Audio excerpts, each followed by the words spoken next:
Hello guys, आज हम इस वीडियो में कवर करेंगे culpable homicide.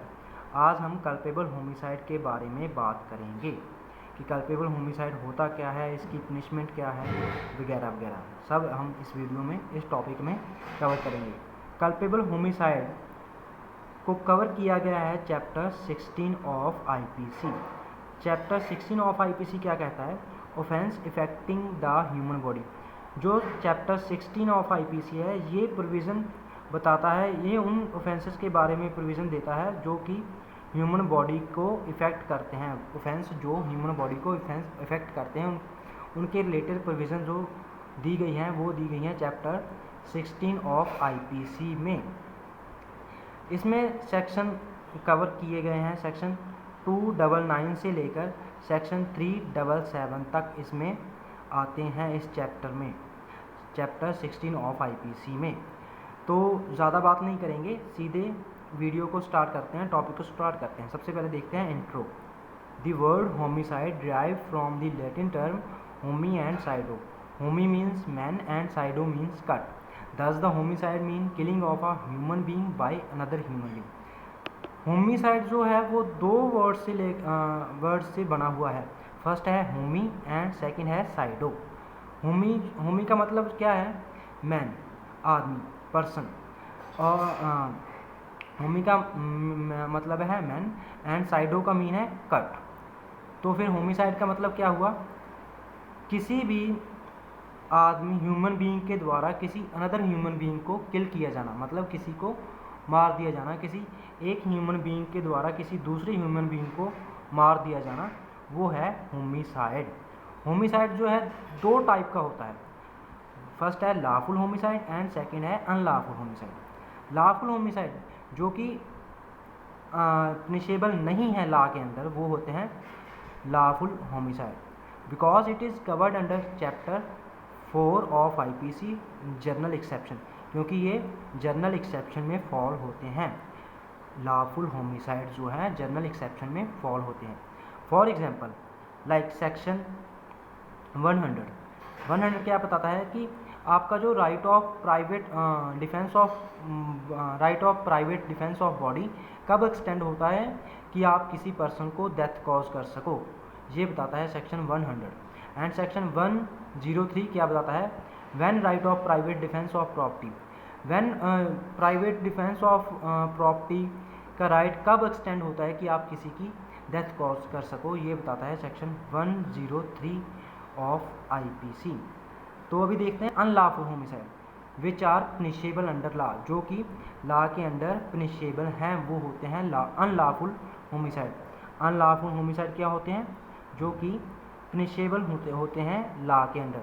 Unlawful homicide have following types like culpable homicide not amounting to murder section 299, culpable homicide amounting to murder section 300 and rash and negligent act section 304A, dowry death section 304B। ये सब क्या आते हैं? Culpable homicide की category में, unlawful homicide की category में आते हैं। ये जो ऑफेंसेस हैं ये सब अनलॉफुल होमिसाइड की कैटेगरी में आते हैं। तो अभी देखते हैं कल्पेबल होमिसाइड के बारे में। Culpable homicide not amounting to murder is defined under section 299। Culpable homicide को सेक्शन 299 में डिफाइन किया गया है एंड इसकी जो पनिशमेंट दी गई है वो बताई गई है सेक्शन 304 में, इसकी पनिशमेंट बताई गई है। तो अभी देखते हैं सेक्शन 299 कहता क्या है culpable homicide. Whoever cause death by doing an act. जो कोई भी डेथ कॉज करता है किसी एक्ट के साथ, कोई एक्ट करता है उसके साथ कोई डेथ कॉज करता है with the intention of causing death. कोई एक्ट करता है इस इंटेंशन के साथ है कि हाँ पर्सन की डेथ कॉज होगी ही होगी। एंड सेकंड जो है with the intention of causing such bodily injury likely to cause death, और जहाँ फिर किसी पर्सन को ऐसी इंजरी देता है, बॉडली इंजरी देता है, किसी की बॉडी में ऐसी जगह इंजरी देता है जहाँ से डेथ कॉज होनी ही होनी है।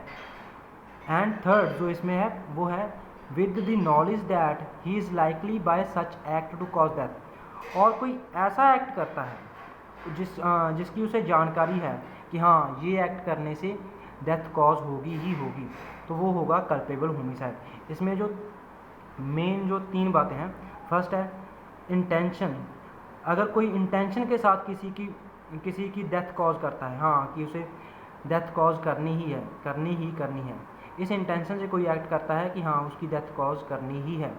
और सेकंड जो है, इस इंटेंशन के साथ उसे बॉडली इंजरी देता है कि हाँ सच बॉडली इंजरी कॉज डेथ, कि उस इंजरी से उसकी डेथ कॉज हो सकती है। और जहाँ फिर कोई ऐसा एक्ट करता है जिसकी उसे जानकारी है कि हाँ ये एक्ट करने से डेथ कॉज होगी ही होगी, तो वो होगा culpable homicide. First with intention to cause death, second with intention to cause such bodily injury likely to cause death, और थर्ड जो है with the knowledge that he is likely by such act to cause death commit the offence of culpable homicide. जो भी इन में से मतलब जो भी ये सब एक्ट करता है वो होता है कल्पेबल होमिसाइड, वो कल्पेबल होमिसाइड के अंडर आएगा। तो देखते हैं एग्जाम्पल, इससे आपको सारा का सारा क्लियर हो जाएगा। First illustration B, A knows Z to be behind a bush. A को पता है कि जो जेड है वो झाड़ियों के पीछे है, बट बी जो है उसे ये पता नहीं है कि जेड है जो झाड़ियों के पीछे है। ए इस इंटेंशन के साथ, इस नॉलेज के साथ बी को इंड्यूस करता है कि फायर करे बुश में, कि जेड की जो डेथ है कॉज हो सके जेड, क्योंकि ए को पता है कि जेड जो है झाड़ियों के पीछे है, और अगर बी फायर करेगा तो उसकी डेथ कॉज होगी ही होगी। तो वो क्या करता है, बी को इंड्यूस करता है कि झाड़ियों में फायर करे, और बी जो है वो फायर करता है, और उसके साथ ही जेड जो है मर जाता है। तो इसमें क्या हुआ, यहाँ पे बी जो है वो ऑफेंस के लिए गिल्टी नहीं होगा, किसी भी ऑफेंस के लिए गिल्टी नहीं होगा, बट ए ने क्या किया है, ए ने कल्पेबल होमिसाइड कमिट किया है, क्योंकि उसे पता था कि अगर बी जो है फायर करेगा तो वो जेड को जाके लगेगी, और फिर उससे जेड की मृत्यु तो होनी ही है। तो जेड को तो पता, ए को तो पता ही था, सो ए ने क्या किया है, कल्पेबल होमिसाइड कमिट किया है। इसमें जो एक्सप्लेनेशन देखते हैं, explanation 1, a person who cause bodily injury to another who is suffering from any disease or disorder or any bodily infirmity thereby the death of that other shall be deem to have cause death. इसमें क्या है कि इसमें देखते हैं 2 person हैं, ए और B. ए को पता है कि बी को बॉडली इंजरी है, उसके हेड में ना कोई इंजरी है जिससे कि बी की जो है डेथ कॉज हो सकती है अगर उस इंजरी पे उसे हिट किया जाए। तो ए को नॉलेज है हाँ कि इंजरी है बी में, और वो उसके हेड पे हिट करता है ज़ोर से, और बी जो है मर जाता है। तो अब यहाँ पे ए ये कह के नहीं निकल सकता, ये कह के बच नहीं सकता कि ए बी को जो है इंजरी पहले से ही थी इसलिए वो मर गया, ये कह के वो अपनी लाइबिलिटी नहीं बच सकता। ए जो है कल्पेबल होमिसाइड के लिए लाइबल होगा ही होगा, क्योंकि उसे नॉलेज थी कि अगर वहाँ पे उसे हिट किया जाएगा तो उसकी डेथ कॉज होनी ही होनी है। तो एक्सप्लेनेशन सेकंड क्या कहती है, एक्सप्लेनेशन इसमें क्या है कि where the death is caused by bodily injury the person who cause injury shall be deem to cause death although by resorting to proper remedy and skilful treatment the death might have been prevented. इसमें क्या है कि अगर जो death है किसी bodily injury के साथ कमिट होती है, मान कोई किसी को बॉडली इंजरी देता है और उसकी डेथ हो जाती है, तो वो ये कह के नहीं बच सकता कि अगर आप इसे प्रॉपर ट्रीटमेंट देते तो ये बच सकता। मतलब ए ने जो है बी को इंजरी दे दी बॉडली और उससे बी की जो है डेथ हो गई, तो ये ए यहाँ पे ये नहीं कह सकता कि अगर आप बी का प्रॉपर ट्रीटमेंट कराते तो वो बच सकता। मतलब ये कह के नहीं बचा, चाहे बी को ट्रीटमेंट मिला हो या ना मिला हो, उसकी डेथ हो गई, बट यहाँ पे ए जो है ये कह के बच नहीं सकता कि अगर आप बी को प्रॉपर ट्रीटमेंट देते तो वो बच जाता, ये कह के वो अपनी लाइबिलिटी से निकल नहीं सकता। और इसकी जो थर्ड एक्सप्लेनेशन है वो क्या कहती है, the person the causing of death of a child in mother's womb is not a homicide, but it may be amount to culpable homicide to cause the death of a living child if any part of that child has been brought forth, though the child may not have breathed or being completely born. इसमें क्या है कि किसी child को mother के bomb में मारना वो कल्पेबल होमिसाइड नहीं होगा, वो होगा मिसकैरेज। बट अगर बच्चे का कोई भी पार्ट लाइक कोई उंगली या फिर कोई हैंड वगैरह कुछ कोई भी पार्ट, एक छोटा सा पार्ट भी बाहर आ जाता है तो और उसके साथ ही उसकी डेथ कॉज कर दी जाती है तो वो होगा कल्पेबल होमिसाइड। चाहे उस बच्चे ने सांस ली हो या ना ली हो, चाहे वो कम्प्लीटली पैदा हुआ हो या ना हुआ हो, उसका एक पार्ट भी बाहर आ गया और उसकी डेथ कॉज कर दी गई तो वो होगा कल्पेबल होमिसाइड। तो अभी देखते हैं ingredients of culpable homicide. There must be death of a person, culpable homicide में डेथ होनी चाहिए पर्सन की। Second, the death should have been caused by the act of another person, जो डेथ है वो किसी और पर्सन के एक्ट के द्वारा कॉज की जानी चाहिए। The act causing death should have been done, जो एक्ट है वो इस इंटेंशन के साथ किया जाना चाहिए with the intention of causing death, उसको डेथ कॉज करने के लिए एक्ट किया जाना चाहिए। With the intention of causing such bodily injury to likely to, जहाँ फिर उसे कोई ऐसी बॉडली इंजरी दी जानी चाहिए जिससे कि डेथ कॉज हो सके। With the knowledge that such bodily injury likely to cause death, with the knowledge that such act, इस नॉलेज के साथ कि जो भी एक्ट बंदा कर रहा है, जो भी एक्ट कर रहा है उस एक्ट से किसी पर्सन की डेथ कॉज हो सकती है।